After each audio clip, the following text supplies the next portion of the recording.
Hello dear students, आज के इस लेक्चर में हम करेंगे laws governing absorption of light. ठीक है। जनरली इसमें हम टू लॉज पढ़ते हैं, Lambert's law and Beer's law. Lambert's law and Beer's law करने से पहले हम इसका बेसिक कंसेप्ट देख लेते हैं एक बार। ठीक है। जैसे हमने पहले भी स्टडी किया है कि कोई हमारे पास सपोज मीडियम है, ठीक है, उसके ऊपर रेडिएशन फॉल हो रही है, तो उसका कुछ अमाउंट जो है वो रिफ्लेक्ट होता है, कुछ अमाउंट उसका एब्जॉर्ब होता है, और कुछ अमाउंट एब्जॉर्ब होने के बाद जो इंसिडेंट लाइट है वो ट्रेवल करके बाहर निकलती है, उसको हम ट्रांसमिटेड लाइट बोल देते हैं। ठीक है। तो ये जो ट्रांसमिटेड लाइट है इसकी इंटेंसिटी, सपोज ये इंसिडेंट लाइट है, इसको हम आई नोट से रिप्रेजेंट कर लें। ठीक है। तो इनका जो रिलेशन है कि ये किस फैक्टर्स पे डिपेंड करेगी, इंक्रीज हो डिक्रीज होगी, इंक्रीज होगी, डिक्रीज होती है तो कितनी डिक्रीज होगी, किसके अकॉर्डिंग, किस पे डिपेंड करेगी ये डिक्रीज होना। ठीक है। तो ये सब जो है ये स्टडी किया लैम्बर्ट्स ने, पहले लैम्बर्ट्स ने स्टडी किया, इसके बाद बीयर्स ने जो है इसको फर्दर कंटिन्यू किया, स्टडी किया। ठीक है। तो पहले हम स्टडी करते हैं लैम्बर्ट्स लॉ। लैम्बर्ट्स ने क्या स्टडी किया? लैम्बर्ट्स ने कहा, लैम्बर्ट्स लॉ है ये, व्हेन ए मोनोक्रोमेटिक लाइट, ठीक है, when a monochromatic light is passed through a pure homogeneous medium, then the decrease in the intensity of light means, सबसे पहले आप ये समझिए मोनोक्रोमेटिक लाइट का क्या मीनिंग होता है। ठीक है। देखो, मोनो वर्ड जहां आ जाता है मीन्स क्या होता है? वन। क्रोम का मतलब, वैसे क्रोम वर्ड जो है जहां भी आता है इसका मतलब होता है कलर। तो आपको पता है जो हमारी विजिबल लाइट होती है उसमें 7 कलर्स होते हैं। ठीक है। पर्टिकुलर कलर के लिए एक पर्टिकुलर रेंज होती है वेवलेंथ की। तो इसका मतलब हमारे पास ये जो मीडियम है इसके ऊपर हम मोनोक्रोमेटिक लाइट फॉल करा रहे हैं। मोनोक्रोमेटिक लाइट मतलब सिर्फ एक ही कलर की लाइट। ठीक है। एक ही कलर बोले तो इसको अगर हम और भी स्पेसिफिक कहें तो हम कह सकते हैं of one wavelength, of only one wavelength. Monochromatic light क्या होती है? ओनली वन वेवलेंथ की लाइट जो है उसको हम बोलेंगे मोनोक्रोमेटिक लाइट। तो when a monochromatic light is passed through a pure homogeneous medium. अब सेकंड वर्ड इसमें है होमोजीनस मीडियम। होमोजीनस मीडियम का क्या मतलब है? जैसे यहां पर तो अभी तो मैं मीडियम कह रही थी, लेकिन अब यहां पे वर्ड आ गया होमोजीनस मीडियम। ठीक है। होमोजीनस मीडियम का क्या मतलब है? होमो मीन्स क्या होता है? सेम। मतलब ऐसा मीडियम हो कि जो सेम हो इसमें, जैसे फॉर एग्जांपल हम लिक्विड ले रहे हैं। ठीक है। तो लिक्विड और एक होता है हमारे पास सॉल्यूशन। सॉल्यूशन में क्या होता है? एक कंपोनेंट नहीं होगा सॉल्यूशन में, 2 कंपोनेंट्स हो सकते हैं, 3 कंपोनेंट्स हो सकते हैं, 4 कंपोनेंट्स भी हो सकते हैं। ठीक है। लेकिन अगर हम प्योर लिक्विड की बात करें तो प्योर लिक्विड क्या होता है? उसमें एक ही कंपोनेंट होगा, तो उसको हम होमोजीनस मीडियम कह सकते हैं। तो एक तरह से क्या है, लैम्बर्ट्स ने होमोजीनस मीडियम लिया, या फिर हम कह सकते हैं उसने प्योर लिक्विड के ऊपर अपना एक्सपेरिमेंट किया, प्योर लिक्विड को लेके स्टडी किया उसने और ये लो दिया। तो हम क्या कह रहे थे? When a monochromatic light is passed through a pure homogeneous medium और pure liquid, then the decrease in the intensity of light with thickness of the absorbing medium, ठीक है, at any point x is directly proportional to the intensity of the incident light। यहां तक हमने समझ लिया था। इसका मतलब with the thickness of the absorbing medium, ये homogeneous medium हो गया हमारा, ये इसकी thickness है। ठीक है। तो इस thickness को पास करके जब ये लाइट जो है बाहर ट्रांसमिट हो रही है, निकल रही है, इसकी जो इंटेंसिटी है उसमें जो डिक्रीज होगा वो किसके प्रोपोर्शनल होगा? That is directly proportional to the intensity of incident light. तो जो ये ट्रांसमिटेड लाइट है इसकी इंटेंसिटी में जो डिक्रीज होगा वो डायरेक्टली प्रोपोर्शनल होगा इंटेंसिटी ऑफ इंसिडेंट लाइट। ठीक है, क्लियर दिखाई दे रहा है आपको? ओके तो ये तो थी हमारी डेफिनेशन लैम्बर्ट्स लॉ की। When a monochromatic light is passed through a pure homogeneous medium, the decrease in the intensity of light with thickness of the absorbing medium at any point x is directly proportional to the intensity of incident light. Clear है यहां तक? ठीक है, अब देखो suppose ये हमारे पास homogeneous medium है और we can say pure liquid. ठीक है, इसके ऊपर कोई रेडिएशन फॉल कर रही है, इसकी जो इंटेंसिटी है, इस लाइट की इंटेंसिटी हमने ले ली, इंसिडेंट लाइट है ये, इसकी इंटेंसिटी ले ली हमने, मान ली आई नोट। ठीक है, यहाँ पे कोई भी पॉइंट एक्स है, यहां तक ये ट्रेवल करके जा रही है, तो क्या है, इसने कुछ ना कुछ अमाउंट एब्जॉर्ब किया होगा। ठीक है, तो सपोज ये डिक्रीज होके आई हो गई है। कितनी डिक्रीज हुई है हम वैल्यूज में बात नहीं कर रहे हैं क्योंकि हमें नहीं पता कितनी डिक्रीज हुई है, बट ये डिक्रीज हो गई है। इसका सिंबल चेंज कर दिया, मतलब इसमें कुछ ना कुछ चेंज आया है। तो इस थिकनेस ने जो है कुछ ना कुछ, इसकी इंटेंसिटी जो है कुछ ना कुछ अमाउंट इसका एब्जॉर्ब करा है, जिसकी वजह से इसकी क्या है, इंटेंसिटी डिक्रीज हो गई है। अब ये यहां पर निकलेगी तो और भी डिक्रीज होगी क्योंकि आगे भी थिकनेस है जो ये ट्रेवल करके जाएगी। अब सपोज हमें एक स्मॉल थिकनेस के अंडर इसमें चेंजेस जो हैं वो कंसीडर करना है, वो हमें स्टडी करना है। ये हमने एक स्मॉल थिकनेस ले ली। ठीक है, सपोज ये थिकनेस है हमारी, हमने इसको रिप्रेजेंट कर दिया dx से। ठीक है, अब देखो यहां पर हमारी लाइट की इंटेंसिटी है I, ये यहां पे इसके अंदर एंटर करेगी तो ये जो हमारा रीजन है, ये जो थिकनेस है dx, ये भी तो इसका कुछ अमाउंट एब्जॉर्ब करेगी। ठीक है, ये एब्जॉर्ब करेगी, सपोज इसने एब्जॉर्ब किया di। ठीक है, di पार्ट जो है, आई हमने क्यों लिखा है यहाँ पर, आई नोट क्यों नहीं लिखा, क्योंकि इसके पास जो रेडिएशन आई है वो तो आई है ना, उसकी इंटेंसिटी तो आई है। आई नोट से यहाँ डिक्रीज होके ये आई हो गई थी, तो फर्दर जो डिक्रीज हुआ है वो किस में हुआ है, आई में। अब डिक्रीज हो रहा है तो हम इसको माइनस से रिप्रेजेंट कर सकते हैं। ठीक है, तो अब इस रीजन के लिए अगर हम ये डेफिनेशन अप्लाई करते हैं तो हम कैसे लिखेंगे, when a monochromatic light is passed through a pure homogeneous medium, the decrease in the intensity of light, decrease in मतलब हम स्मॉल रीजन की बात कर रहे हैं dx थिकनेस की, तो हमारा डिक्रीज हो जाएगा ये। ठीक है, decrease in the intensity of light, ये लाइट फॉल कर रही है इसके ऊपर, तो इसकी इंटेंसिटी में जो डिक्रीज हो रहा है वो with the thickness of the absorbing medium. Absorbing medium हमारा क्या है यहाँ पे, प्योर लिक्विड या होमोजेनस लिक्विड बोल सकते हैं हम। तो इसकी थिकनेस कितनी है, dx। तो ये आ गया। मैथमेटिकली अगर हम इसको रिप्रेजेंट कर रहे हैं, लिख देती हूँ मैं यहाँ पे, मैथमेटिकली वी कैन राइट, तो ये क्या है, directly proportional to the intensity of incident light. Incident light ये क्या है, जो डिक्रीज हुआ है इंसिडेंट लाइट की इंटेंसिटी में। ठीक है, इसके लिए ये इंसिडेंट लाइट है। अगर हम पूरे रीजन के लिए बात करें तो इसके लिए, पूरे रीजन के लिए आई नोट इंसिडेंट लाइट थी, बट ये डिक्रीज होके यहाँ पर आई हो गई है, तो ये इसके लिए इंसिडेंट लाइट है। इंसिडेंट लाइट के डायरेक्टली प्रोपोर्शनल करेगा क्या, जो डिक्रीज हुआ है इसकी इंटेंसिटी में विद थिकनेस dx। ठीक है, समझ में आ रहा है? अब देखो इसका प्रोपोर्शनैलिटी साइन हटा देते हैं हम। आपको पता है काफी टाइम से केमिस्ट्री स्टडी कर रहे हो, पढ़ रहे हो, प्रोपोर्शनैलिटी साइन जब हटता है तो एक कांस्टेंट आता है जिसको हम simply proportionality, constant of proportionality बोल देते हैं। ठीक है, तो यहां पर हमने इसको कांस्टेंट ऑफ प्रोपोर्शनैलिटी k ले लिया। ठीक है, इस तरह से लिख देंगे हम, k क्या है,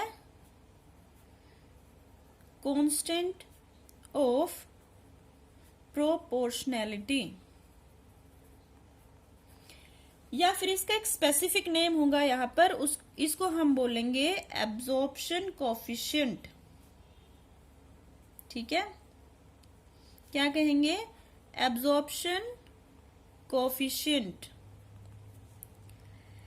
ये किस पे डिपेंड करता है? ये हमारा जो एब्जॉर्बिंग मीडियम है, जो कि यहाँ पे होमोजेनस मीडियम है, उसके नेचर पे डिपेंड करता है। ठीक है, कई बार कॉम्पिटिटिव एग्जाम्स में इस तरह के क्वेश्चंस आ जाते हैं कि एब्जॉर्प्शन कोफिशिएंट जो है depends on one of the following, आपको एक चूज करना होता है, तो उसमें क्या आएगा? ये नेचर ऑफ एब्जॉर्बिंग मीडियम पे डिपेंड करता है। ठीक है, इसके बाद देखो, ये तो हमने अभी डिस्कस किया इस स्मॉल रीजन के लिए। अब सपोज हमें पूरे रीजन के लिए निकालना हो, ठीक है, कंप्लीट रीजन के लिए, जिसकी थिकनेस x है। ठीक है, जिसकी थिकनेस क्या है? x है। तो इसके ऊपर लाइट फॉल कर रही है, इंसिडेंट लाइट की इंटेंसिटी सपोज आई नोट है, और जो ट्रांसमिटेड है रिड्यूस होके ये हो गई I। अब देखो x थिकनेस है, तो अगर हम इस स्टार्टिंग में लेंगे तो x कितना होगा? 0 होगा। ठीक है, और लास्ट में लेंगे तो ये x हमारा, x थिकनेस है, x के इक्वल हो जाएगा। ठीक है, अब देखो एक्चुअली हम ये क्यों ले रहे हैं इस तरह से? क्योंकि हमें लिमिट्स की जरूरत पड़ती है। स्मॉल रीजन से जब हम कंप्लीट रीजन के लिए निकालते हैं तो हमें इक्वेशन को इंटीग्रेट करना पड़ता है। तो इस इक्वेशन को, इसको हम इक्वेशन 1 मान लेते हैं। Integrating equation 1,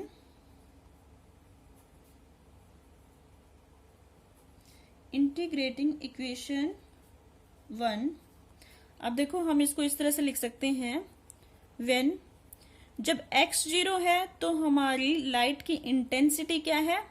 I nought. ये I सिर्फ इंटेंसिटी के लिए लिख रही हूं। ठीक है, और जब x के इक्वल है, और x यहां पर हम थिकनेस के लिए लिख रहे हैं कि जब थिकनेस 0 है तो intensity of light I note है, और जब थिकनेस x है तो इंटेंसिटी ऑफ लाइट जो है I के इक्वल है। क्लियर है? तो हम इस इक्वेशन को इंटीग्रेट करेंगे विद इन लिमिट्स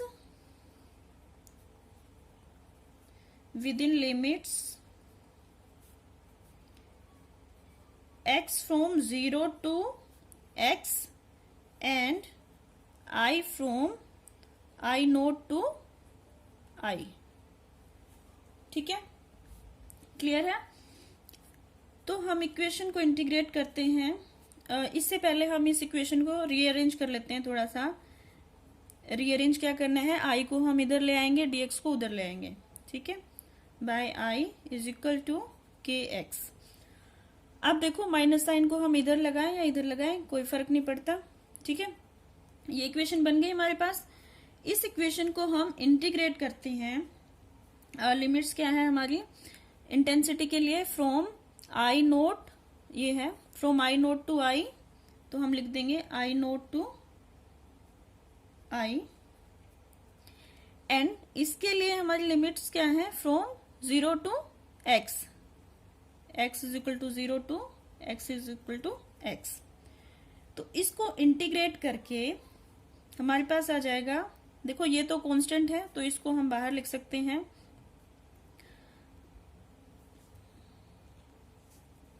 यहीं पे इस तरह से लिख देती हूँ, minus k x is equal to 0 x, तो यहाँ पे सिर्फ x का इंटीग्रेशन हो रहा है।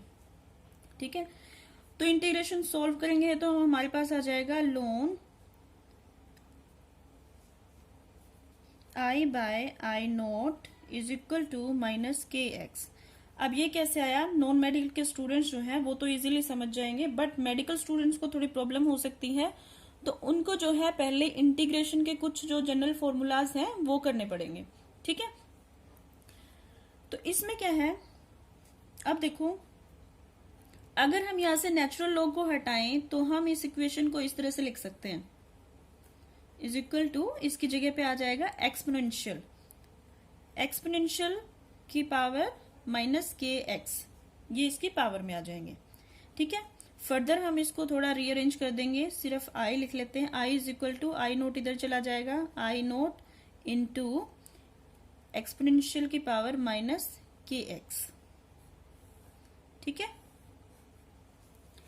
ये आ गया।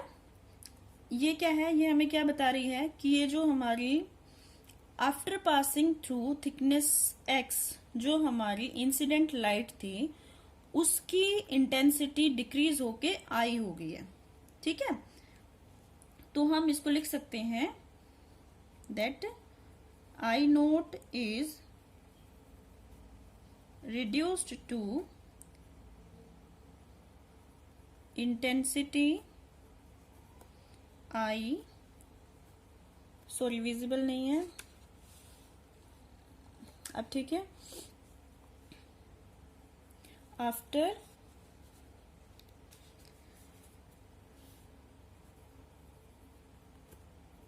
Passing through a thickness of x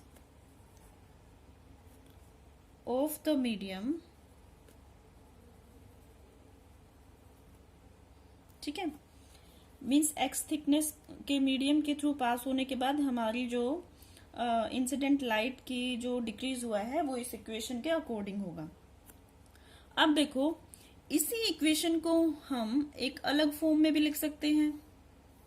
ठीक है, इस इक्वेशन को हम इक्वेशन 2 मान लेते हैं, इसको 3 मान लेते हैं। इसको अलग फॉर्म से कैसे लिख सकते हैं, हम दूसरे पेन से लिखते हैं ताकि अच्छे से डिफ्रेंशिएट हो पाए। नेचुरल लॉग की जगह हम नॉर्मल लॉग जो होता है वो लिख सकते हैं। उसके लिए क्या होता है 2.303 से मल्टीप्लाई हो जाता है। ठीक है, ये आ जाएगा नेचुरल लॉग की जगह जब हम नॉर्मल लॉग लिखते हैं तो ये हो जाएगा I by I nought is equal to minus k x.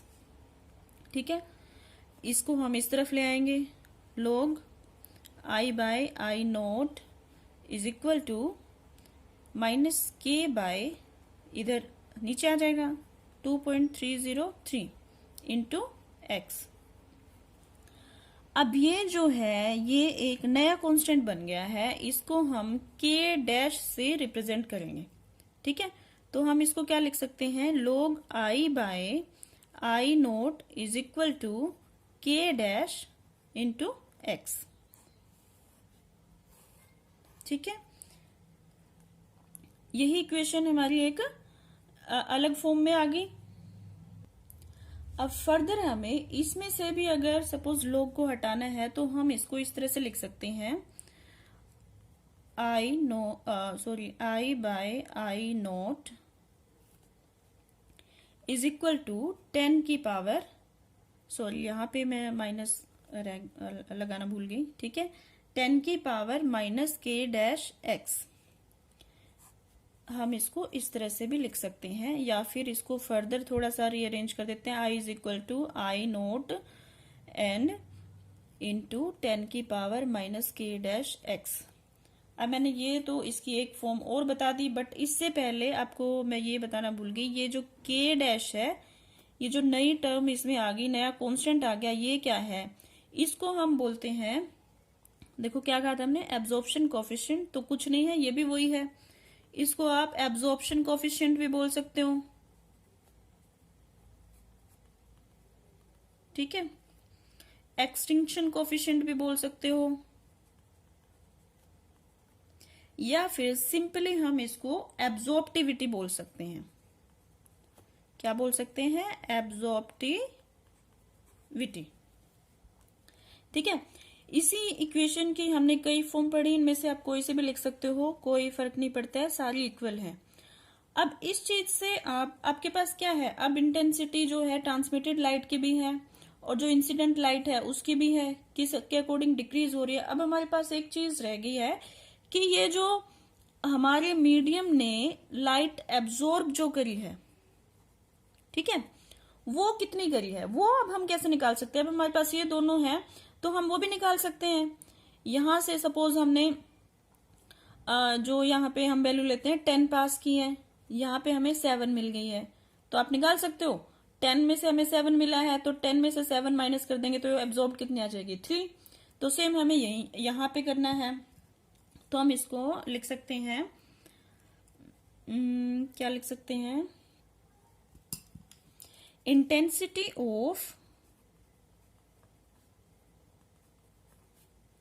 Of absorbed light. अगर आपसे पूछा जाए इंटेंसिटी ऑफ एब्जॉर्ब्ड लाइट कितनी होगी, ठीक है, तो एब्जॉर्ब्ड लाइट हमारी किसके इक्वल होगी, एब्जॉर्ब्ड कितनी होगी भाई, इंसिडेंट लाइट की इंटेंसिटी माइनस जो लाइट हमें लास्ट में मिली है, transmitted light. So we can write I naught minus I, ठीक है, ये आ जाएगी। तो आई की वैल्यू हमारे पास है, आप ये वैल्यू पुट कर दो, ठीक है, या ये वैल्यू पुट कर दो, या यहां से भी आप वैल्यू निकाल सकते हो इसकी, ठीक है, कोई फर्क नहीं पड़ता। तो हम इसको लिख सकते हैं आई नोट माइनस, सपोज हम ये वैल्यू पुट कर लेते हैं, ये आ जाएगा हमारा आई की वैल्यू आई note into exponential minus k x, ये आ गई हमारी इंटेंसिटी ऑफ एब्जॉर्ब लाइट। इसको फर्दर आप इस तरह से लिखते हैं, इसको कॉमन ले लो, 1 माइनस आई नोट, सॉरी 1 माइनस आई नोट बाहर कॉमन ले लिया है, एक्सपोनेंशियल माइनस के एक्स, ठीक है, ये क्या आ गया हमारा इंटेंसिटी ऑफ एब्जॉर्ब्ड लाइट, ठीक है। इसके बाद अगर आपसे डेफिनेशन पूछ ली जाए एब्जॉर्प्टिविटी की, या फिर आपसे आपको इस तरह से भी क्वेश्चन मिल सकता है, सॉरी ये थोड़ा विजिबल नहीं था, मैं एक बार फिर से बता देती हूँ, ठीक है, हम कैसे निकालेंगे ये तो मैंने बता ही दिया था। एब्जॉर्ब्ड लाइट जो है वो हम इसमें से माइनस करके इंटेंसिटी इसकी निकाल सकते हैं, तो हम इसको इस तरह से लिख सकते हैं। फिर यहाँ पे हमने आई की वैल्यू पुट कर दी, जो कि आप कोई सी भी इक्वेशन से पुट कर सकते हो। तो सपोज हमने ये वाली वैल्यू पुट कर ली और हमारे पास ये आ गया, ठीक है। तो इस तरीके से हम इंटेंसिटी ऑफ एब्जॉर्ब्ड लाइट भी निकाल सकते हैं। अब हम बात कर रहे थे कि अगर हमसे पूछ लिया जाए कि ये जो एब्जॉर्प्टिविटी है या एब्जॉर्प्शन या एक्सटिंक्शन कोफिशिएंट है, इसकी डेफिनेशन, ठीक है, तो हम इसको भी डिफाइन कर सकते हैं, कोई दिक्कत वाली बात नहीं है। इसके लिए हम फिर से हमारी एक इन्हीं में से इक्वेशन ले लेते हैं, सपोज ये वाली इक्वेशन ले लेते हैं हम, सॉरी ये ले लेते हैं, ठीक है, इसमें हमने फर्दर कांस्टेंट पुट कर दिया है इसको, तो इसको हम इस तरह से करेंगे, ये इक्वेशन ले ली, मैं लिख देती हूं एक बार यहाँ पे, डेफिनेशन ऑफ के डैश, ठीक है, डेफिनेशन ऑफ के डैश। तो इसके लिए हम अपनी इस इक्वेशन से स्टार्टिंग कर लेते हैं, log I by I nought is equal to minus k dash into x. Clear है? अब देखो इसको, क्योंकि हमें इसकी डेफिनेशन निकालनी है तो हम इक्वेशन को थोड़ा रीअरेंज कर लेते हैं, अपना के डैश को इधर रख के बाकी सारे पार्ट जो हैं एक तरफ कर देते हैं। तो ये आ जाएगा minus 1 by x log I by I nought, ठीक है। अब suppose if log I bye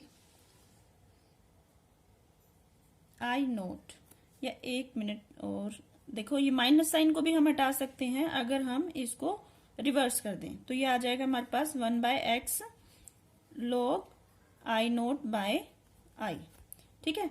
तो हम कह सकते हैं अगर आई नोट बाय आई अगर 1 के इक्वल हो जाए, ठीक है, ये ऐसा कब हो सकता है, ऐसा तभी हो सकता है जब व्हेन आई नोट बाय आई इसकी वैल्यू 10 आ जाए। क्यों? क्योंकि log 10 जो है वो 1 के इक्वल होता है, ये 1 हो जाएगा तो सॉरी ये 10 होना चाहिए, ठीक है, इसकी वैल्यू 10 आएगी तभी जाके ये जो है यहाँ पे 10 आ जाएगा, और log 10 की वैल्यू जो है वो 1 होती है।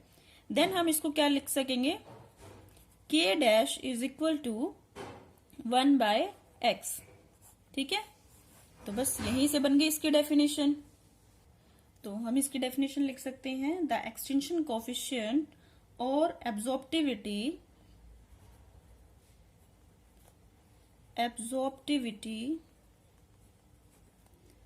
is the reciprocal is the reciprocal of that layer's thickness, ठीक है, at which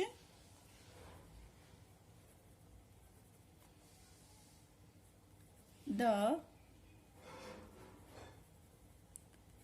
intensity of the light falls to 1/10 of its original value. ठीक है, विजिबल है पूरा। अब देखो इसका क्या मतलब हुआ, मैंने लिखा है एब्जॉर्प्टिविटी या extension coefficient is the reciprocal of that layers thickness, मतलब जिस लेयर के ऊपर लाइट फॉल कर रही है उस लेयर की thickness at which the intensity of the light falls to 1/10 of its original value. इसका मतलब क्या हुआ, यहाँ पे हमने log 10 लिया है, वो कब होता है, जब I0 बाय I की वैल्यू 10 होगी। अब इसको हम इस तरह से भी लिख सकते हैं, I0 is equal to I is equal to 1/10 I0, इस तरह से लिख सकते हैं। ठीक है, इट मीन्स जो इंसिडेंट लाइट है उसकी 10th वैल्यू जो है एमिट होगी, यही इसमें लिखा है। Absorptivity is the reciprocal of that layers, या हम उसको थोड़ा इस तरह से लिख सकते हैं, absorptivity is the reciprocal of that layers thickness which reduces the, ठीक है, क्या लिखा हमने, which reduces the intensity of the light falls to intensity of the light falls or incident light to 1/10 of its original value। इससे पहले हम discuss कर रहे थे कि अगर आपसे पूछ लिया जाए ये जो K डैश है एब्जॉर्प्टिविटी या एब्जॉर्प्शन या एक्सटेंशन कोफिशिएंट, इसकी डेफिनेशन, ठीक है, definition of K dash, K dash क्या है, एब्जॉर्प्टिविटी, ठीक है, या एक्सटेंशन कोफिशिएंट या एब्जॉर्प्शन कोफिशिएंट कह सकते हैं इसको। तो इसको हम कैसे डिफाइन करेंगे, बहुत इजी वे है। हमारी जो मेन इक्वेशन है इसको उठा लीजिए, ठीक है, हमने लिख लिया, देखो log I by I0 is equal to -K dash into x, ये है, ठीक है। इसको हम थोड़ा सा रीअरेंज करते हैं, क्या करना है हमें, जैसे डिफाइन करना है हमें K डैश को, ठीक है, तो हम K डैश को एक तरफ रख लेते हैं, बाकी सारी टर्म्स एक तरफ, तो ये आ जाएगा 1/x into log of I by I0 minus, यहां हम माइनस लगा देते हैं, ठीक है। तो अब देखो, अगर हम इसको इस माइनस को भी हम हटा सकते हैं, ठीक है, अगर हम इस चीज को रिवर्ट कर दें तो ये माइनस जो है प्लस में कन्वर्ट हो जाएगा, तो हम इसको लिख सकते हैं 1/x log I0 bye I, ठीक है। अब अगर हम इस टर्म को भी 1 के इक्वल पुट कर दें तो हमारे पास क्या रह जाएगी, सिर्फ थिकनेस रह जाएगी, ठीक है। तो ऐसा हम कैसे कर सकते हैं, किस केस में होएगा ये, log, जब ये log 10 के इक्वल आ जाए, मींस ये जो I0 बाय I है ये 10 के इक्वल होगा, ठीक है, log 10 क्योंकि 1 के इक्वल होता है, ठीक है। तो I0 बाय I जब 10 हो जाएगा, 10 के इक्वल होगा, तब ये जो है हमारा log 10 के इक्वल हो जाएगा, और ये पूरी जो टर्म है ये 1 हो जाएगी, और ये हमारा जो एक्सटेंशन कोफिशिएंट है ये सिर्फ थिकनेस से रिलेट करेगा, ठीक है। तो इसको हम फर्दर इस तरह से लिख सकते हैं, I0 इज इक्वल टू इसको हम इस तरफ ले आते हैं और इधर आई को ले आते हैं, तो ये हो जाएगा 1/10 इंटू आई नोट। तो ये टर्म 1 कब होएगी, जब हमारी जो ट्रांसमिटेड लाइट है after passing through a thickness x incident light की 10 टाइम्स डिक्रीज हो जाएगी, ठीक है, 10 टाइम्स रह जाएगी। तो जब हमारी ये जो वैल्यू है, सपोज हमने यहाँ पे इसको 10 ले लिया, तो ये आ जाएगी हमारी k dash is equal to 1/x, ठीक है। तो यहीं से हम इसको डिफाइन कर सकते हैं, तो डिफाइन कर देते हैं इसको। क्या होता है मोलर एक्सटेंशन, सॉरी मोलर नहीं, एक्सटेंशन कोफिशिएंट और एब्जॉर्प्शन कोफिशिएंट और absorptivity, sorry absorptivity is the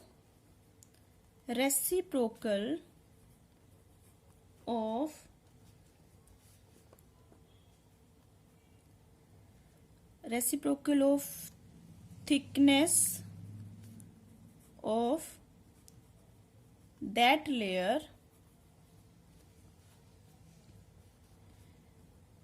which reduces the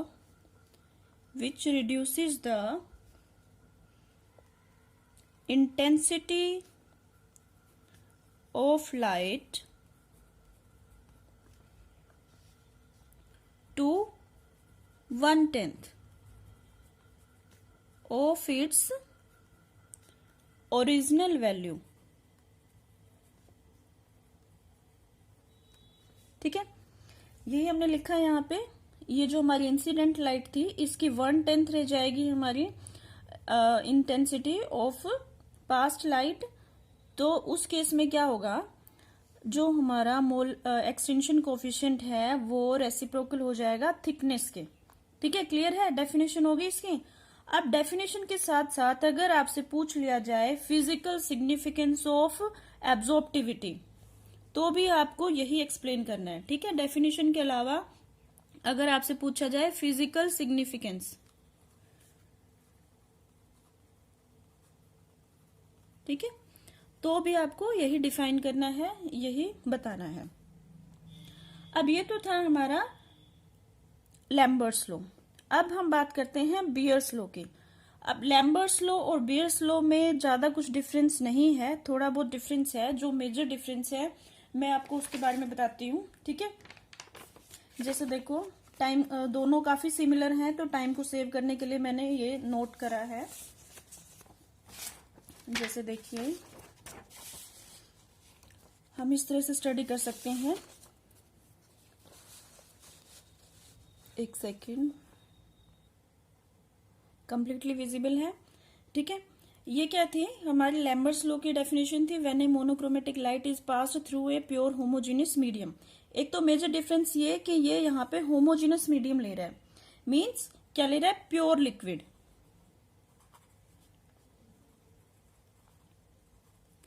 Lambert ने लिया प्योर लिक्विड, ठीक है।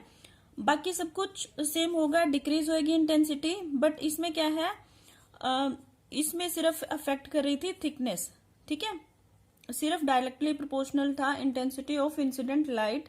तो इसमें थिकनेस के साथ साथ और इंटेंसिटी ऑफ इंसिडेंट लाइट के साथ साथ जो कंसंट्रेशन है वो भी मैटर करेगी, ठीक है। तो कहाँ डिफरेंस आ रहा है, व्हेन ए बियर्स लॉ की डेफिनेशन देख रहे हैं अब हम। When a monochromatic light is passed through, आप देखते जाएं सिमिलर है, पास्ड थ्रू ए सॉल्यूशन, ठीक है। ये डिफरेंस आ गया। देखिए ये ऐसा नहीं है कि आप कहीं भी लिक्विड लिख दोगे सॉल्यूशन लिख दोगे, लिक्विड और सॉल्यूशन में डिफरेंस होता है। अगर देखा जाए तो अगर आपको लैम्बर्ट्स लॉ पूछा जाए तो आप उसमें प्योर लिक्विड ही लिखेंगे या होमोजेनियस मीडियम, और अगर आपको बियर्स लॉ पूछा जाएगा तो आप उसमें सॉल्यूशन लिखेंगे, ठीक है। Pass through a solution, the decrease in the intensity of the light with the thickness of the solution is directly proportional to intensity of incident light, ठीक है। यहां तक सेम है, सॉल्यूशन के अलावा पूरी डेफिनेशन सेम है। अब इसके साथ क्या है, इंसिडेंट लाइट के साथ साथ ये कंसंट्रेशन ऑफ द सॉल्यूशन पे भी डिपेंड करेगा, उसके भी डायरेक्टली प्रोपोर्शनल होगा, ठीक है। दो डिफरेंस आए हैं, लैम्बर्ट्स लॉ और बियर्स लॉ की डेफिनेशन में एक तो वहां पे प्योर लिक्विड की जगह बियर्स ने क्या लिया है, सॉल्यूशन लिया है, और दूसरा इसने अपनी स्टडीज में ये स्टडी करके बताया कि सिर्फ इंसिडेंट लाइट की इंटेंसिटी पे नहीं डिपेंड करता ये, बल्कि कंसंट्रेशन ऑफ सॉल्यूशन पे भी डिपेंड करता है। ठीक है, बाकी सब सेम है। देखो सेम ऐसे ही ये यहाँ पे पहले हमारा प्योर लिक्विड था, ये हो जाएगा सॉल्यूशन। ठीक है, जैसे इस पे आई नोट इंसिडेंट लाइट फॉल कर रही है, थोड़ी डिस्टेंस ट्रेवल करती है, तो ये क्या है, रिड्यूस हो जाएगी। अब ये हमारा हम स्मॉल रीजन लेके इसको स्टडी कर रहे हैं, सेम हमने इसमें भी ऐसे ही किया था। ठीक है, हम कंपेयर करके कर लेते हैं। इस तरह से हमने किया। फिर dx के लिए हमारी इक्वेशन आ गई ये कि विद क्या है, डिक्रीज इन इंटेंसिटी, इसके थ्रू जब पास होएगी, या इसके लिए इंसिडेंट लाइट क्या है, आई। तो सेम इसके लिए भी क्या है, dx रीजन के लिए इंसिडेंट लाइट आई है, तो हम क्या, और इसमें डिक्रीज जो हो रहा है वो क्या हो रहा है, D minus D I, minus हम डिक्रीज के लिए लगा रहे हैं। तो हमारी इक्वेशन बन जाएगी decrease in intensity within region dx, ठीक है, is directly proportional to intensity of incident light as well as concentration of the solution. तो यहाँ पे एक टर्म हो जाए और आ जाएगी कंसंट्रेशन, जिसको हम C से रिप्रेजेंट कर रहे हैं। ठीक है, क्लियर है। अब देखो सेम ऐसे ही प्रोपोर्शनैलिटी का साइन हटाएंगे हम, यहां पर भी एक कांस्टेंट ऑफ प्रोपोर्शनैलिटी आ जाएगा, इसको हम एप्सिलॉन बोलते हैं। ठीक है, into intensity of incident light into concentration. तो उसमें क्या था, हमारे पास दो ही टर्म थी, ये हमने कांस्टेंट ऑफ प्रोपोर्शनैलिटी यहाँ पे K माना था, यहाँ पे हमने एप्सिलॉन रख लिया है। दूसरा इंटेंसिटी ऑफ लाइट थी, ठीक है, और इसके साथ में एक जो नई टर्म है वो ऐड हुई है, सॉल्यूशन की कंसंट्रेशन। क्लियर है। अब जैसे K हमारा कांस्टेंट ऑफ प्रोपोर्शनैलिटी था और इसको हमने एब्जॉर्प्शन कोएफिशिएंट बोला था, ऐसे ही मैं इसको थोड़ा इस तरह से कर लेती हूँ। ऐसे ही एप्सिलॉन क्या है, हमारा कांस्टेंट ऑफ प्रोपोर्शनैलिटी है, इसको हम एब्जॉर्प्शन कोएफिशिएंट है ये भी। अब हम सॉल्यूशन ले रहे हैं, उसकी कंसंट्रेशन जो है वो भी मैटर कर रही है, तो उसकी कंसंट्रेशन के लिए हम यहाँ पे आगे एक वर्ड लगा रहे हैं, मोलर। ठीक है, तो इसको हम बोलेंगे मोलर एब्जॉर्प्शन कोएफिशिएंट। इसकी वैल्यू भी डिपेंड करेगी नेचर ऑफ एब्जॉर्बिंग सोल्यूट पे, मींस एब्जॉर्बिंग मीडियम पे। ठीक है, इसके साथ साथ वेवलेंथ पे डिपेंड करेगी, जो लाइट यूज हो रही है हमारी इंसिडेंट लाइट है उसकी वेवलेंथ पे डिपेंड करेगी। ठीक है, अब देखो सेम ऐसे ही हमने इस इक्वेशन को थोड़ा सा रीअरेंज कर लिया है, आई के साथ आई लिख दिया है, और सेम ऐसे ही अगर हमें कंप्लीट रीजन के लिए निकालना है तो हम इस इक्वेशन को विद इन सेम लिमिट्स लेंगे, उसे हम इंटीग्रेट कर देंगे। ठीक है, इंटीग्रेट कर देंगे, इंटीग्रेट करके सेम देखो बिल्कुल सेम आ रहा है। ये हमारा क्या था, इस तरफ देखिए लैम्बर्ट्स लॉ के लिए सेम हमने ऐसे कंडीशंस रखी थी, इसमें क्या है, बस एक कंसंट्रेशन जो है वो एक्स्ट्रा है। अगर आपने लैम्बर्ट्स लॉ तैयार कर रखा है, प्रिपेयर कर रखा है, और एग्जाम में बियर्स लॉ आ गया, तो आपको सिर्फ ये ध्यान रखना है कि एक तो कांस्टेंट ऑफ प्रोपोर्शनैलिटी यहाँ पर K नहीं, हम एप्सिलॉन ले रहे हैं, दूसरा इसमें कंसंट्रेशन, हर जगह कंसंट्रेशन ऐड करते जाना है आपको। ठीक है, ऐड मतलब मल्टीप्लीकेशन में। तो यहाँ पर देखिए सेम ऐसे ही हमने इसको क्या कर दिया, इंटीग्रेट कर दिया। इंटीग्रेट करने के बाद हमारी ये इक्वेशन आ गई, यहाँ पर ये कांस्टेंट था, इनटू में x था सिर्फ, यहाँ पे कंसंट्रेशन आ गई मल्टीप्लीकेशन में, और सेम हमारी ऐसे ही ये इक्वेशन आ गई इसके पैरेलल में। देखिए विजिबल, ये देखो, ठीक है, सेम इक्वेशन है, यहाँ पर क्या है, सिर्फ C जो है वो ऐड हो गया है। अब देखो इसके बाद सेम इसको भी हम एक और फॉर्म में लिख सकते हैं, इसको हमने हटा दिया, नेचुरल लॉग को हटा दिया और हमने इससे मल्टीप्लाई कर दिया 2.303 से, और ये इक्वेशन हमारी इस फॉर्म में आ गई। सेम उसमें भी ऐसे ही आया था, यहाँ पर क्या है, एक C जो है वो एक्स्ट्रा है, इसको फिर हम फर्दर क्या मान लेंगे, इस कांस्टेंट को फर्दर एक नया कांस्टेंट एप्सिलॉन डैश मान लेंगे। ठीक है, अब जैसे एप्सिलॉन क्या था हमारा, constant of proportionality, molar absorption coefficient कहा था हमने, ये यहाँ पर भी इसको भी हम मोलर एब्जॉर्प्शन कोफिशिएंट भी बोल सकते हैं, एक्सटेंशन मोलर भी लगेगा साथ में, सॉल्यूशन लिया हमने, मोलर एक्सटेंशन कोफिशिएंट बोल सकते हैं, ठीक है।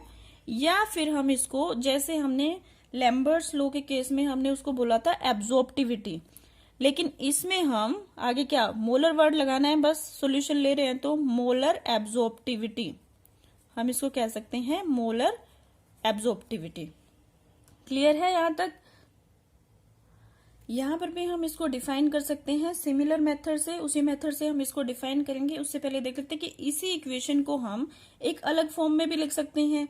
जैसे हमको ये लोग भी यहां से हटाना है, रिमूव करना है, तो हम इसको I by I nought is equal to 10 की पावर में आ जाएगा, ठीक है। ये 10 की पावर में आ जाएगा। सेम उसमें भी, उसमें क्या आया था K डैश X, न्यू क्या है यहाँ पे कंसंट्रेशन, ये हमें हर जगह मल्टीप्लाई करना है इसको।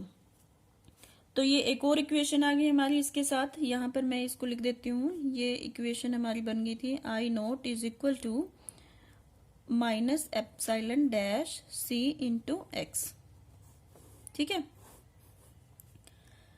तो ये जो हमारी इक्वेशन आई है, ये इक्वेशन सारी इक्वेशन ये सेम ही चीज को एक्सप्लेन कर रही है, इंटेंसिटी को, ठीक है। जो हमारी मोनोक्रोमेटिक इंसिडेंट लाइट थी, वो हमारे मीडियम के थ्रू पास होने के बाद जो हमें लाइट मिली है, उसकी इंटेंसिटी किस तरह से डिक्रीज कर रही है। तो ये हमें क्या बताते हैं, intensity of monochromatic light decreases exponentially, ठीक है। यहाँ पे हमने एक्सपोनेंशियल ले रखा है, इसके according exponentially from I nought to I with thickness X। वहां पे हमने सिर्फ थिकनेस का जिक्र किया था, यहाँ पे हमें क्या है कंसंट्रेशन भी लिखनी है साथ में। क्लियर है? ठीक है।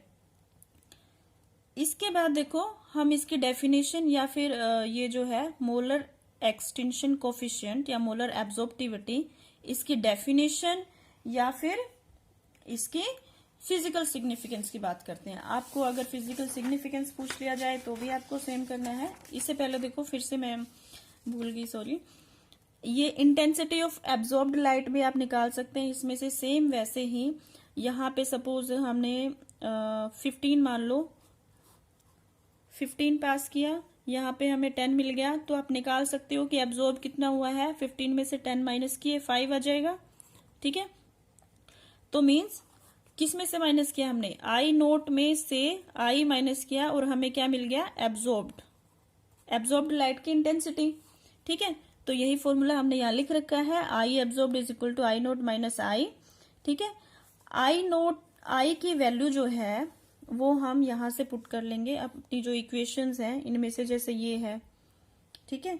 ये आप ये पुट कर लो या फिर यहां से उठा लो, इसको भी हम इस टर्म में कन्वर्ट कर सकते हैं। तो ये जो है हमने जैसे I की वैल्यू पुट कर दी यहाँ पे, ठीक है। I नोट इंटू एक्सपोनेंशियल की power minus epsilon C into X, ये कॉमन लेके हमने ये लिख दिया। अगर हम एप्सिलॉन डैश वाली इक्वेशन लेंगे तो हमें क्या हो जाएगा, यहाँ पर आ जाएगा हमारा एक्सपोनेंशियल की जगह 10 की पावर आएगा, ठीक है। ये भी आ जाएगा हमारा 10। क्लियर है, विजिबल है, ठीक है। अब इसके बाद हमारा फिजिकल सिग्निफिकेंस और definition of epsilon dash, molar extinction coefficient और मोलर एब्जॉर्प्टिविटी, और we can write epsilon dash, ठीक है। विजिबल है। तो इसके लिए भी सेम हमने हमारी उन्हीं इक्वेशन में से एक इक्वेशन ले ली, इसको थोड़ा, क्योंकि हमें इसकी डेफिनेशन चाहिए, इसको हमने एक तरफ रख लिया, बाकी सारा जो पैरामीटर्स हैं वो एक तरफ, ठीक है। माइनस को हटा दिया, सेम उसी के जैसे ये रिवर्स हो गया। अब अगर वहां पे क्या था, हमें सिर्फ एक ही टर्म और थी हमारे पास, थिकनेस थी वहां पे सिर्फ, लेकिन यहाँ पर कंसंट्रेशन भी आ गई है। तो थिकनेस को रिलेट करने के लिए इससे हमें इसको तो 1 करना ही पड़ेगा। सेम वैसे ही जब इसकी वैल्यू 10 हो जाएगी, ठीक है, इसकी वैल्यू 10 हो जाएगी, मीन्स सेम ये इंसिडेंट लाइट की 1/10 रह जाएगी तब ये 1 होगा। दूसरा, कंसंट्रेशन अगर 1 मोलर ले लें हम अपने सॉल्यूशन की, ऐसा करने के बाद हमारा जो मोलर एब्जॉर्प्टिविटी है वो रेसिप्रोकल होगा थिकनेस के। जो हमारा सॉल्यूशन था, सॉल्यूशन की जो हमारी थिकनेस, सपोज ये हमारी थिकनेस जो है x है, तो मोलर एब्जॉर्प्टिविटी हमारी इसके रेसिप्रोकल हो जाएगी ओनली थिकनेस के। किस केस में? जब इस सॉल्यूशन की कंसंट्रेशन जो है वो 1 मोलर हो, और दूसरा ये जो इंसिडेंट लाइट है I0 और ये जो एब्जॉर्ब होने के बाद जो हमें लाइट इसमें से पास होने के बाद मिली है, ये इंटेंसिटी है, ये जब इंसिडेंट लाइट की 1/10 रह जाएगी, ठीक है, 1/10 रह जाएगी, तभी उस केस में हमारी मोलर एब्जॉर्प्टिविटी जो है वो रेसिप्रोकल हो जाएगी थिकनेस के। तो इसको हम डिफाइन कैसे कर सकते हैं? सेम ऐसे ही, molar absorptivity is defined as the reciprocal of that thickness of the solution. यहां पे हमने लिया है सॉल्यूशन, वहां पे क्या था? Pure liquid. Solution layer of molar concentration of 1 molar concentration, ठीक है। हम कंसंट्रेशन कितने ले रहे हैं? 1 molar. 1 molar concentration which reduces the intensity of the light passing through it to 1/10 of its original value, ठीक है, यही हमने बताया है। क्लियर हो गया यहाँ तक? अब इसके बाद कुछ छोटे छोटे टर्म्स हैं जो अक्सर आपसे 1 मार्क में पूछ ली जाती हैं। फॉर एग्जाम्पल, एक है ट्रांसमिटेंस, चलो ट्रांसमिटेंस कर लेते हैं पहले। ट्रांसमिटेंस क्या होता है? जो इंसिडेंट लाइट हमारी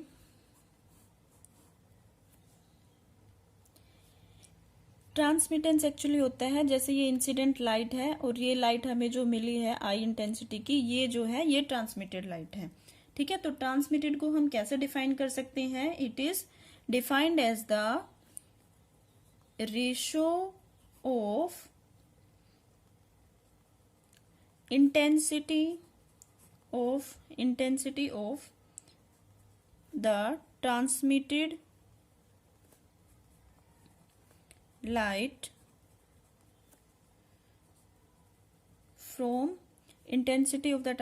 light from the solution to the intensity of the incident light,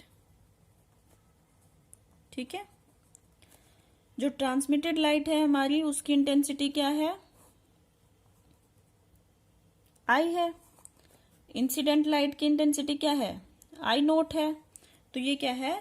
transmittance को हम T सिंबल से रिप्रेजेंट कर सकते हैं। तो T हमारा किसके इक्वल होता है? ये रेशियो होता है I/I0, ठीक है। और भी सिंपल लैंग्वेज में लिखें तो हम क्या लिख सकते हैं? This is the transmittance is the fraction of the incident light, जो मैंने स्टार्टिंग में बताया अभी, ठीक है। Incident light transmitted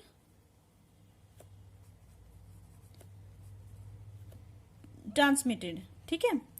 fraction of the incident light transmitted is called transmittance, T, capital T, ठीक है। इसके अलावा एक और सिंपल सी टर्म आती है ऑप्टिकल डेंसिटी। ऑप्टिकल डेंसिटी जिसको कैपिटल D से रिप्रेजेंट कर सकते हैं, या फिर इसको हम एब्जॉर्बेंस भी बोलते हैं, ठीक है, और इसको कैपिटल A से रिप्रेजेंट कर सकते हैं। अब एक चीज आपको ध्यान में रखनी है, एब्जॉर्बेंस और एब्जॉर्प्टिविटी ये दोनों अलग चीजें हैं। आपको कंफ्यूज नहीं होना है, कहीं आपसे एब्जॉर्प्टिविटी पूछी जाए और आप एब्जॉर्बेंस को एक्सप्लेन कर रहे हो, ठीक है। एब्जॉर्बेंस अलग चीज है और एब्जॉर्प्टिविटी अलग चीज है। हाँ, ऑप्टिकल डेंसिटी पूछी जाए तो आप एब्जॉर्बेंस बताओगे। एब्जॉर्बेंस और ऑप्टिकल डेंसिटी ये दोनों सेम चीजें हैं, सेम थिंग है। ठीक है, तो इसको हम एक्सप्लेन कर सकते हैं, या फिर हम इसको एक्सटेंशन भी बोल देते हैं। ठीक है, एक और नाम इसका है एक्सटेंशन, जिसको कैपिटल ई से रिप्रेजेंट करते हैं। ये होता है हमारा द लोगैरिथम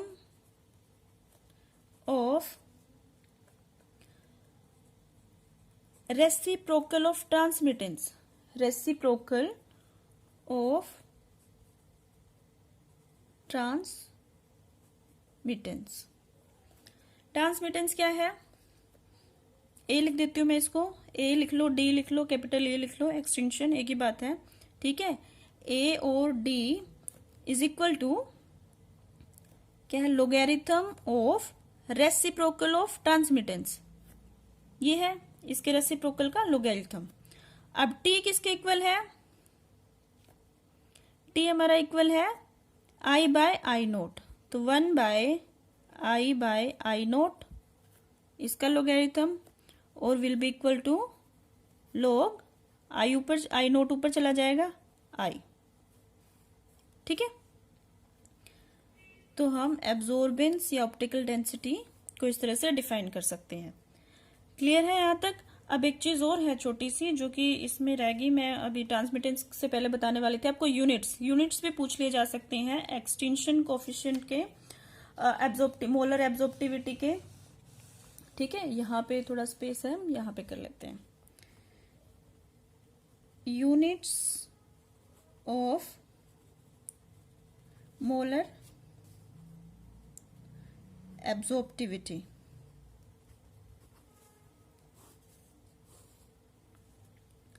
ठीक है, हमारे पास ये इक्वेशन है, हम इसे निकाल सकते हैं। हम ये इक्वेशन लेंगे। ठीक है, तो इसमें देखो एक तो हमारी टर्म आ रही है log i/i0। ये क्या है, ये यूनिटलेस है, डायमेंशनलेस है। ठीक है, अब क्या बच गया हमारे पास, epsilon dash is equal to 1/cx। ठीक है, माइनस है बट यूनिट्स में ये मैटर नहीं करेगी। सी क्या है, कंसंट्रेशन। कंसंट्रेशन को हम एसआई यूनिट में, कंसंट्रेशन को हम एसआई यूनिट्स में लेते हैं मोल पर मीटर क्यूब। ठीक है, एंड थिकनेस को हम लेते हैं मीटर में। क्लियर है, तो ये हमारे क्या यूनिट्स आ जाएंगे, मल्टीप्लाई कर देंगे इसको, mole per metre cube into m metre. ये क्या है 1/, तो क्या हो जाएगा, रिवर्स हो जाएगा। Epsilon dash is equal to metre cube per mole. अब देखो एक मीटर कैंसिल हो रहा है तो मीटर स्क्वायर रह जाएगा। ठीक है, ऐसा यूनिट्स में ये आ जाएंगे यूनिट्स, बट जनरली जो हम सिंपली लेते हैं उसमें देखते हैं हम, जैसे उसमें क्या करते हैं हम, कंसंट्रेशन की क्या यूनिट्स लेते हैं जनरली, मोल पर लीटर। ठीक है, मोल पर लीटर। और थिकनेस के हम क्या लेते हैं, सेंटीमीटर्स में लेते हैं थिकनेस को। तो क्या आ जाएंगे, मोलर एब्जॉर्प्टिविटी के यूनिट्स ये आ जाएंगे 1/, मोल पर लीटर है, into centimetre will be equal two litre पर मोल पर सेंटीमीटर। ठीक है, ये आ जाएंगे। लीटर पर मोल पर लीटर क्या होता है, मोलैरिटी होता है। तो हम इसको अभी इनवर्स में, तो हम इसको ये भी लिख सकते हैं मोलर -1 सेंटीमीटर -1। ठीक है, अगर आपसे किसी कॉम्पिटिटिव एग्जाम में ये ऑप्शन में दे रखा हो, या ये ऑप्शन में दे रखा हो, या ये ऑप्शन में दे रखा हो, तीनों करेक्ट होंगे।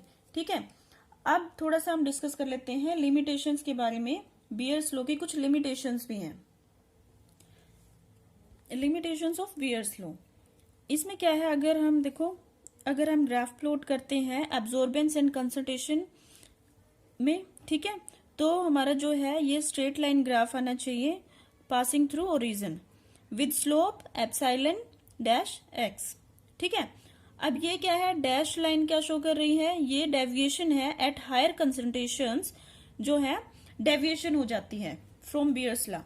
तो इसकी फर्स्ट जो है वो लिमिटेशन हो जाएगी। देखो, एक तो पहले सबसे पहले हमने जैसे दोनों लॉज पढ़े तो उनमें क्या है, सिर्फ हम मोनोक्रोमेटिक लाइट ले रहे हैं, तो दे हम लिख सकते हैं holds good only for monochromatic light.